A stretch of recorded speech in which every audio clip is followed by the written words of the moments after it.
안녕하십니까. 현대투자연구소의 이중구 소장입니다. 이번 시간엔요, 올해 시장에서 소외를 받아왔던 가치주인 업종 대표주들이 최근 연일 상승의 모습을 보이고 있어요. 거기에 따른 진단을 해드리도록 하고요. 또한요, 4분기의 실적이 크게 호전이 기대되는 종목들이 무엇이 있는지 살펴보도록 하겠습니다. 자, 먼저요, 코스피 지수를 한번 살펴봐야겠죠.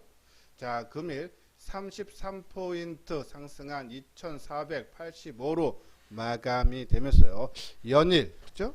예, 연중 고점을 돌파를 하면서요, 8일 연속 상승의 흐름이 나타나고 있어요. 자, 하지만 상대적으로 좀 약한 흐름이 보이고 있는, 그러니까 성장주가 많은 코스닥 시장은 금일 약보합이죠. 0.8포인트 하락한 839.9로 마감이 되는데요. 자, 이것은 뭐 수급상에서 바로 그대로 표출이 됐죠. 외국인들이 금일 8,300억 순매수를 보였고 기관도 4천억 정도 매수를 했네요. 개인만이 1조 원대 넘는 큰 폭의 순매도를 보이면서 외국인과 기관의 쌍끌이 매수로 코스피 지수의 강한 상승의 흐름이 나타났다. 코스닥은 뭐 외국인 기관들이 그죠? 매도를 보이고 개인만이 980억 상대적인 약세의 흐름을 보이는 그런 모습이에요. 자, 보면은 이렇게 외국인이 순매수를 보이는 배경은 저 환율 부분이 있죠. 자, 오늘도요 5원 10전이 하락한 1110원으로 마감이 됐는데 이러한 환율의 하락세가요 좀 더 이어질 수 있다. 그러면서 외국인들의 순매수가 더 유입이 기대된다라고 계속적으로 말씀드렸는데요. 한번 그 내용 보면요. 바이든 정부가 대규모 경기 부양책하고요. 글로벌 수요 그리고 교육 회복에 따라 외국인 자금이 신흥국 주식으로 선호를 해서 유입이 될 수 있다라는 그런 내용이에요. 왜냐하면 바이든 당선자의 다자간 무역체제 복귀 공약이 글로벌 교육량을 크게 증가를 시켜줄 수 있기 때문에 그렇죠? 이러한 부분에 의해서 경기가 회복이 되면서 그렇죠? 외국인들의 순매수는 더더욱 확대될 수 있다라는 그런 내용이에요. 자, 여기 보면요. 모건 스탠리 캐피탈, 그러니까 MSCI 하고요. 블룸버그 하나금융투자에 따르면 내년에 한국은 37%, 미국과 중국은 20%대, 유럽은 36%의 기업 순이익 성장률. 그러니까 경기가 빠르게 내년에도 회복이 될 수 있다. 물론 이제 여기에 기저 효과라는 것이 작용을 하겠지만요. 올해보다는 그렇죠? 기업의 실적이 경기 회복이 가능하다라는 그런 내용이에요. 자, 기업들 실적도 한번 볼까요? 내년 국내 주요 기업들의 수출 및 이익 개선 기대, 신한금융투자는 내년 코스피 순이익 증가율 전망치를요. 올해 대비 45조 원, 약 40%를 증가한 125조 원의 순이익을 낼 걸로 보고 있다라는 그런 내용이죠. 메리츠 증권도 한 40% 증가한 한 120조 원 정도를 추정하고 있다. 그래서 올해보다는 내년에 경기 회복에 따라서 기업들의 실적이 크게 증가를 하는데 그 중에 어떠한 업종 중에서 두드러지게 실적이 개선될까? 바로 반도체. 반도체는 내년 순이익 증가율 컨센서스가 한 32% 증가할 걸로 보고 또 자동차는 120%까지 전망했던 것보다 훨씬 더 크게 증가한다. 그러면은 올해 4분기 내년 실적이 크게 개선되는 그렇죠? 반도체와 자동차 우리가 계속적인 관심을 가져볼 필요가 있다라는 그런 내용이에요. 특히 오늘 종합지수가 33포인트나 크게 뜬 주도를 했던 종목군들이 그동안에 올해 내내 그렇죠? 소외를 받아왔던 가치주 업종 대표주들이 상승이 크게 올라왔는데요. 우리가 말하는 뭐 철강이라든지 뭐 화학, 오늘 화학 다시 롯데케미칼 크게 올라갔죠. 건설도 GS건설, 뭐 증권 삼성증권이라든지 뭐 항공 여행사 대한항공, 뭐 모두투어 그렇죠? 뭐 유통 같은 경우도 계속 종목이 올해 별로 못 갔던 종목들이 확장되는 그런 모습을 나오고 있는데 이것이 우리나라만 한정된 것이 아니라 미국 증시도 그렇죠? 기술 성장주들은 조정을 받고 그렇죠? 가치주들이 올라가는 그래서 키 맞추기 차원의 주가가 올라가고 있다라고요. 보시면 돼요. 그러면 이러한 상승세가 계속 지속이 될까? 보면요. 자, 오늘 선물 베이시스가 한 0.13, 콘텐고, 그죠? 상당히 좋은 모습이 유지되고 있고. 근데 미결제가 오늘 9,600개. 우리가 이제 가끔 미결제가 이렇게 크게 증가하면은 좀 반전되는 그런 모습이 나올 수 있다라고 말씀드렸는데요. 왜냐면 선물 시장은 거의 당일 매매를 많이 하는 그런 편이에요. 그래서 오전에 뭐 12,000개, 만 개까지 쭉 줄었다가 뭐 1시, 2시 넘어가면서 미결제가 급속도로 감소해서 뭐 한 2, 3천 개 정도 증가하고 그래서 많이 이익을 실현하고 또 매도한 거를 다시 또 매수해서 다시 주가를 그 다음날 띄우고 이것이 이제 일방적인 상승 패턴을 보이다가 마지막 국면에 가서는 그죠? 줄기차게 하루 종일 미결제를 계속 증가를 시키면서 한 방향으로 끌어올렸다가 그것을 별로 정리 안 해. 그러면 그 다음날 내일이죠. 내일 주가를 끌어올려서 그죠? 이것은 이제 매수한 부분이 를 정리, 매도를 하는 그런 부분에서 조금 조정은 좀 나올 수 있지 않냐. 특히 10월 들어서 개인들이요. 보시면 10월달 해봤자 날짜, 장 열린 날짜로 따지면 한 8일밖에 안 되는데 이 개인들이 한 5조 원을 매도하면서 이 코스피 시장은 한 9.6% 올라갔고요. 코스닥은 5.9%. 그죠? 단기적인 상승폭도 조금 크고, 그죠? 그리고 또 선물 미결제가 좀 해서 조금 쉬어가는 모습, 특히 뭐 이게 뭐 큰 폭에 빠진다 뭐 이러한 국면보다 원체 좀 힘있게 올라왔기 때문에 뭐 조정을 받아도 저는 크게 받지 않을 거예요. 이게 의미 있는 상승으로 보이는데 좀 쉬어가는 모습. 그래서 아침에 조금 강하게 세게 출발을 하면은 그죠? 조금 한번 이익을 실현해도 되지 않나라는 말씀드리고 또 이 업종 대표적 가치주들 뭐 철강, 건설, 기계, 뭐 증권, 금융 뭐 이런 종목군들이 상당히 강한데 예, 보면요. 저는 이게 아까 말씀드린 대로 비대면 관련주하고 키 맞추기, 그러니까 성장주하고 키 맞추기 차원으로 보인다. 올해 내내. 올해 장중에 보면요. 성장주들이 계속 올라갈 때, 우리가 2차전지 보십시오. 뭐 2배, 3배씩 올라온 종목들 많지 않습니까? 근데 그런 거 올라갈 때, 이 가치주 업종 대표주들은 바닥권을 헤맸다는 얘기예요. 근데 그것을 한 뿌리의 장사로 올라온다. 그렇죠? 그래서 이러한 흐름이 국내뿐이 아니라 미국 시장도 이런 분위기가 이어지기 때문에 그렇죠? 이러한 업종 대표주 좀 더 상승폭은 저는 더 나올 걸로 보고 우리가 지금 중소형 개별 종목군들은 한 12월 초중순 늦어도 1월죠. 본격적인 또 역차별 장세가 또 나온다라고 말씀드렸는데 그러한 관점에서 봤을 때 이 가치들 좀 더 상승할 여력은 있겠지만요. 저는 지속적으로 계속적으로 말씀드리면 2차전지 반도체가 뭐 올해 연말 내년까지 시장을 주도하는 그런 역할까지는 조금 이 지속적인 성은 좀 떨어지지 않나라는 그런 말씀을 드려서 저는 계속적으로 뭐 지금 업종 대표주도 우리가 최근에 말씀드린 뭐 대한항공이라든지 뭐 자동차라든지 뭐 삼성증권이라든지 한번 조선주라든지 이런 종목들을 최근 방송을 통해서 이제 몇 번 언급을 해드렸는데 이러한 종목군도 조금 끌고는 가되 그렇죠? 길게는 조금 볼 필요는 없지 않나라는 그런 말씀드려요. 자, 이건 이제 회원가인 분이죠. 맨 뒤에 유료회원. 지금 시장이 큰 변화가, 그러니까 올해 연속적으로 성장했던 주들이 조정을 받고 오히려 가치주들이 지금 올라가는 장세고 이것이 언제 또 마무리되고 또 판이 역차별이 나올지 그렇죠? 이러한 부분에서 혼자 매매하기 힘들다 하시는 분들은 그렇죠? 그 맨 뒤에 올린 안내문을 읽어보시고 현대투자와 함께 해보고 싶다 하시는 분들은 요 아래 핸드폰 번호로 연락을 주시면 되겠습니다. 자, 요건요 11월 초순 수출 증가가 되는 그런 기업이죠. 지금 이제 1일서부터 10일까지 그죠?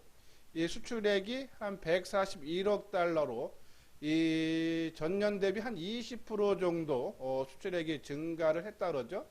일평균 수출액도 12%, 수출이 계속적으로 증가하는데 어느 사업 부분에서 품목별로 나왔는지 반도체가 전년 비해서 30% 증가했고 자동차 쪽이 8.3% 그리고 무선통신기기 그러니까 스마트폰이겠죠. 33% 이러한 쪽들이 실적이 수출이 많이 했다. 그럼 실적이 늘어난다는 얘기예요. 근데 이것이 올해뿐이 아니라 내년 수출도 양호한 세계 제조업 업황, 확정적 재정, 통화정책 기조로 15% 안팎의 수출 증가세가 나타날 거다. 그러면 우리가 말씀드린 반도체, 승용차, 무선통신 관심 가져야줘야겠죠. 그래서 반도체는 계속적으로 말씀드리면 삼성전자 우선주를 포함해서 뭐 개별 종목 한도 종목 넣어서 한 30% 정도 채우는데 삼성전자 역사적 신고가죠. 상당히 의미 있어요. 자, 그리고 저 개별 종목은 개별적으로 조금 네페스를 많이 말씀을 드리는데 3분기 실적이 65억으로서요. 전년 대비해서 저 적자 전환이 되고 정기 대비해서도 한 22%, 2분기보다도 더 나빠졌어요. 그렇죠? 그러면 주가가 크게 하락해야 되는데 이것이 11월 6일, 그냥 지난 금요일 날 발표했는데 월요일 날 화수, 3일인데 주가가 그렇게 빠지지 않아요. 특히 이러한 코스닥의 개별 종목들이 약세가 나오면 실적 부진이면 더 많이 남들 빠지는 것보다 더 많이 빠진다, 덜 빠진다, 그렇죠? 의미가 있다. 특히 이 네페스 물적 분할한 이 테스트 업체인 네페스 아크가요. 네페스가 이 네페스 아크 지분을 한 73% 갖고 있는데 요번에 상장되는데요. 요번에 공모 청약 결과 오늘 나왔죠. 경쟁률이 830대 1. 그죠? 그래서 증거금이 5조 1천억대가 모였다. 17일 날 상장이고요. 공모가는 최상단인 26,500원으로 확정이 됐다라고 보시면 돼요. 이러한 기업의 제 가치가 평가가 좀 나올 수 있지 않나라는 그런 말씀드리고, 사실 이거보다 그러니까 이 네페스는 테스트보다 패키징 쪽이 상당히 중요해요. 그러니까 라웨라고 또 물적 분할하는 회사가 있는데 아직 상장은 안 됐는데요. 지금 이 미국, 그러니까 이게 패키징이에요. 미국 고객사와 전력 관리 반도체 팬아웃 패널 레벨 패키징, 그렇죠?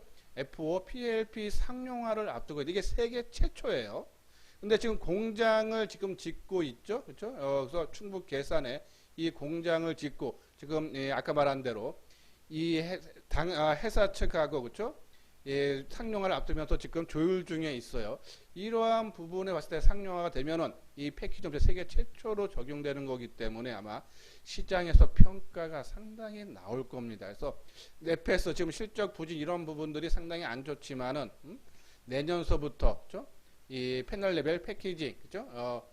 이런 부분들이 아마 크게 아마 좀 움직이는 그런 모습을 나올 수 있다라는 말씀을 드립니다. 다음 이제 자동차 쪽은 이제 한원 시스템, 아마 제 방송 듣신 분들은 아마 우리 자동차 쪽에서는 이제 한원 시스템을 많이 말씀을 드렸는데 국내 최대 자동차 공조 만드는 회사죠. 3분기 실적이 2분기에 578억 적자에서 853억, 그죠?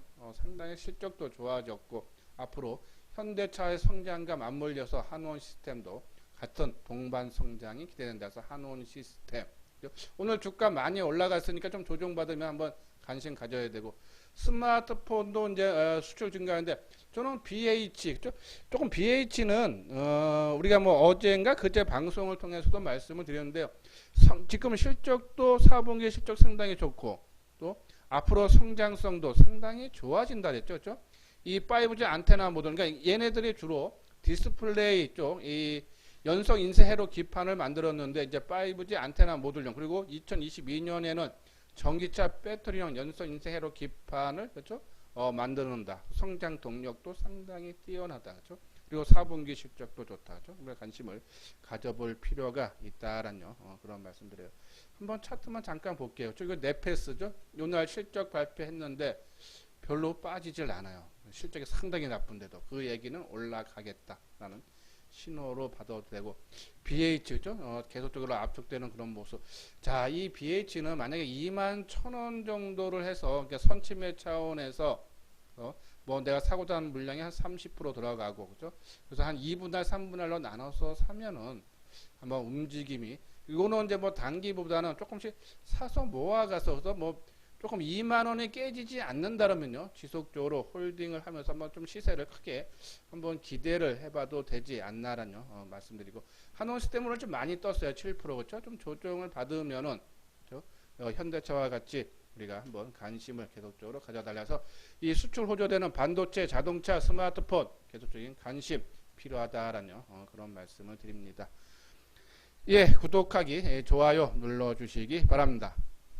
다음은요, 4분기에 실적이 크게 개선될 종목에 대해서 한번 알아보도록 하겠습니다. 자, 여기 내용만 보시면요, 국내 증시는 글로벌 주요 증시 가운데 기업 실적 전망이 가장 빠르게 개선되고 있어 연말까지 이들의 중심으로 실적 장세가 지속될 수 있다라는 그런 내용이죠. 자, 이 FN 가이드에 따르면 올 4분기에는 경기 민감 업종의 영업이익이 크게 증가할 걸로 내다봤다면서 영업이익 증가율이 가장 높은 종목은 LG상사. 근데 LG상사 이미 주가가 반영이 되면서 그렇죠? 많이 올라간 그런 모습이고 금호석유는 주가가 크게 올라갔다가요 한 이틀 정도 조정을 받는 모습인데 합성고무, 합성수지 등의 수요 호조로 3, 4분기 깜짝 실적을 기록한 데 이어 4분기에도 영업이익이 한 700% 가까이 증가할 걸로 전망이 된다라는 내용이죠. 자, 그리고요. 이 친환경 에너지 바이든의 수혜 종목으로 떠오르는 태양광 종목 하나솔루션도 또 이 4분기 영업이익이 한 1,700억 들었어요. 한 2000% 정도 증가할 걸로 보고 자, OCI도 한 318억 정도에서 흑자로 전환될 걸로 보는 모습이 있죠. 자, 유니 테스트 검사 장비인데 이것이 반도체뿐이 아니라 태양광 쪽도 그래서 이 태양광 올라갈 때 유니 테스트 그래서 이 태양광 관련 종목군들이 실적이 크게 좋아진다. 하지만 주가가 이미 한번 크게 올라간 상황이기 때문에 한번 좀 조정을 받은 이후에 다시 상승을 좀 시도할 수 있는 그런 분위기다라는 말씀드리고요. 또 이제 2차 전지 관련주 이 부분은 아마 제가 지난 방송을 통해서 4분기에 실적 개선이 예상되는 그런 종목군들 말씀드린 것 같은데요. 삼성 SDI 그렇죠? 해 한 1,400% 정도 증가할 걸로 보고 일진 머티리얼즈도 작년 동기 대비해서 한 10배 정도 증가할 거 보고 실적이 크게 좋아진다. 특히 삼성 SDI 같은 경우는요. 한번 주가 차트를 한번 잠깐 볼까요? 예, 지금 역사적인 신고가를 경신을 한 이후에요. 지금 조정의 모습을 보이고서 오늘 하루 좀 크게 한 4% 가까이 하락을 하는 모습인데 근데 수급적인 상황을 봤을 때 그렇죠? 주가는 4% 가까이 하락하는데 개인들의 매수가 34,000주 밖에 안 된다. 주가가 올라갈 때 개인들이 매도한 물량이 40만 주, 27만 주, 30만 주, 24만 주였는데 어제 오늘 개인들 매수가 3만 주대. 그렇죠? 그러면 우리가 항상 말씀드리면 모든 종목에는 이 종목을 띄우는 주체 세력이 있다 그랬어요. 그 친구들이 바닥에서 끌어올려서 많이 샀다가 위에서 더 많이 팔면은 그렇죠? 이익 실현하고 도망가는 걸로 봐야 되는데 그렇죠? 매도가 적으면서 조정받는 것은 단기 상승에 따른 자율 조정 차원이다. 그렇죠? 뭐 조정 많이 받는다면 지난 뭐 역사적 고점 수준 뭐 그 정도 언저리까지는 나올 수는 있지만은 지금 상황에 봤을 때 매물이 크게 나오지 않는 부분으로 봤을 때는 그렇죠? 조정이 그렇게 깊지는 않을 것 같다라는 그런 말씀을 드려요. 자, 그리고 이제 일진 머티리얼즈로 실적이 좋아지는 모습인데, 근데 수급이라든지 전반적인 좀 그런 모습이 좀 따라주지 않아요. 같은 동박 업체에서 오히려 SKC 쪽이 그렇죠? 조금 더 시장에서 좀 인기를 끄는 그런 모습은 나타나고 있다라는 말씀드리고요. 그리고 이제 LG화학이 8천억대, 현대제철 985, 한전 5천억대, 대한항공 우리가 이제 대한항공도 이제 그때 4분기 실적이 흑자 전환된다면서 방송을 통해서요 상당히 좋은 모습이 됐는데 이번 주 들어서 그렇죠 상당히 강한 상승. 뭐 저희들 회원분들 한 20% 넘게 좀 수익이 나 있는 상태고요. OCI 그렇죠? 근데 이것들은 다 이제 적자에서 작년 4분기 대비해서 흑자로 전환되는 그런 모습인데 이미 다 주가들이 어느 정도 크게 올라간 상태이기 때문에 주가가 상승한 것만큼 리스크는 안 안고 있어야 된다라는 그런 말씀드리고 또 아까 우리가 지금 11월 달에 수출하는 것도 그렇고 지금 4분기면 자동차 쪽 그죠? 4분기에 실적 전망이 크게 개선되는 종목의 자동차, 철강, 화학, IT 순이다. 그죠? 코스닥 시장에서는 RFHIC 그죠? 이 5G 통신 장비 쪽이죠. 요 부분 한번 관심 갖고 그리고 BH는 아까 이제 스마트폰 쪽에서 말씀드렸고요. 그리고 반도체 검사 장비, 엑시콘, 요 정도. 뭐 아모텍도는 주가 많이 뜨고 아까 말한 대로 유니테스트는 뭐 태양광 쪽에서 이미 떴던 부분이고 그리고 5G 중에서 오늘 HFR이 유상증자 권리락이 있죠. 내일 아마 나올 거예요. 근데 막 권리락이 이게 유상증자가 한 7% 정도 수준밖에 되지 않기 때문에 아마 권리락이 돼도 한 2%대 그렇죠? 그 정도 내요. 지난번에 저 죄송합니다. 어떤 종목이 한 10% 유상 증자할 때 한 3% 정도 권리락된 거 봤을 때 7%면은 한 2점 뭐 몇 프로대 정도 크게 권리락에 대해서 너무 신경을 쓰지 않아도 되지 않나라는 그런 말씀드리고 뭐 이노와이어스 정도 우리가 이제 5G는 한번 관심을 가져달라라는 그런 말씀을 드려서 HFR이 유상증자 발표하면서 주가가 크게 하락했기 때문에 내일 이제 권리락이 나오면서 조금 한번 시장에 어떻게 주가가 반영이 되는지 한번 지켜봐야 되지 않나라는 그런 말씀을 드려요. 자, 한번 이 엑시콘에 대해서 한번 볼까요? 엑시콘은 아까 말씀드린 반도체 검사 장비예요. 이제 주로 이제 이 SSD 테스터하고요, 메모리 테스터를 이제 장비를 만드는 회사인데 최근에 이제 이 이미지 센서 CIS용 이제 그쪽도 지금 아마 장비가 들어가는 것 같은데 여기는 삼성전자가 시모스 이미지 센서 검사 장비 일본 의존도를 낮추면서 일본 수출 규제 불확실성 해소와 그리고 이미지 센서 생산 능력 확대를 동시에 대응하기 차원인데 엑시콘이 내년 하반기 삼성전자의 이미지 센서 텍스터 공급을 추진 중에 있다 해서 이제 성장으로 이제 새롭게 사업을 확대하는 부분인데 CIS 그렇죠? 이러한 부분들이 아마 시장에서 좀 부각이 될 수 있지 않나. 실적 부분도 3분기 실적이 한 71억 나와서 영업이익이 상당히 긍정적으로 좀 크게 증가한 전년 동기 대비해서 한 294%나 증가했으니까요. 그렇죠? 이런 부분들이 좀 더 좀 나올 수 있지 않아서 한번 시장에 좀 부각이 되는데 원체 좀 시장에서 우리가 이제 뭐 언급해 드렸듯이 이 그동안 소외를 받았던 업종 대표주인 가치주들이 원체 이제 강하게 가다 보니까는 이 나머지 종목군들 뭐 5G라든지 통신 장비라든지 스마트폰이라든지 이러한 종목군들이 지금요 약간 길을 못 피고 있는 그런 모습인데 그렇죠? 근데 뭐 주가라는 것이 뭐 계속 올라가지 못하고 아까 말한 대로 이제 코스피 지수가 한 10% 정도 올라왔기 때문에 좀 조정은 어느 정도 나올 수 있다. 조정 나올 때 틈새 시장을 이용해서 이러한 종목군들 움직일 수 있는 그런 모습이 된다라는 말씀에서 뭐 엑시콘 저는 엑시콘 만약에 산다라면요 요 21선인데 21선 지켜줘야 돼요. 21선이 한번 가격을 볼까요? 예, 12,800원 정도 되네요. 그렇죠? 12,800원 정도는 지지를 해줘야 된다. 만약에 깨지면은 조금 우리가 만약에 내가 매수를 했다가 들어가도 한번 빠져나오. 제가 아마 요때도 한번 말씀드렸을 거예요. 그렇죠? 요 당시에도 이제 말씀드렸다가 또 요때도 말씀드려서 치고 나가야 되는데 못 치면 조정받으니까 빠르게 빠져나오고 요것도 만약에 이제 또 다시 재매수를 한다 그러면은 뭐 13,000원 초반대 들어갔다가 이 12,800원 그죠? 뭐 무너지면 또 빠져나오는 지금은 철저하게 좀 단기적인 관점 아직은 이제 이 개별 종목군들의 장세가 아니기 때문에 좀 빠르게 움직이는 것이 좀 낫다라는 그런 말씀드리고 그리고 RFHIC 그죠? 좋은 모습 한번 관심을 가져볼 필요가 있다. 뭐 대한항공은 먼저 힘이 있으니까 뭐 신규 매수는 좀 부담되고 갖고 계시는 분들만 좀 끌고 나가달라라는 그런 말씀드려요. 자, HFR도 그죠? 이노와이어리스죠? 그리고 HFR이 이제 내일 권리락 되는데 어떠한 모습이 나올지 한번 지켜보도록 하겠습니다. 자, 요건 현재 현대투자 문제 회원인데요. 그러니까 혼자 하기 힘들다 생각하시면 특히 이제 연말에 다가갈수록 아마 개별 종목들의 변동성은 더욱더 커질 겁니다. 그리고 이제 이 업종 대표주 가치주들에 대해서 어떻게 하면 이익을 극대화하는지에 대해서 혼자 하기보다는 현대투자와 같이 해보고 싶다 하시는 분들은 요 아래 핸드폰 번호로 연락을 주시면 되겠습니다. 예, 이것으로서요 이소장증권TV를 마치도록 하겠습니다. 끝까지 시청해 주신 분들 좋아요 구독 꼭 눌러 주시기 바랍니다.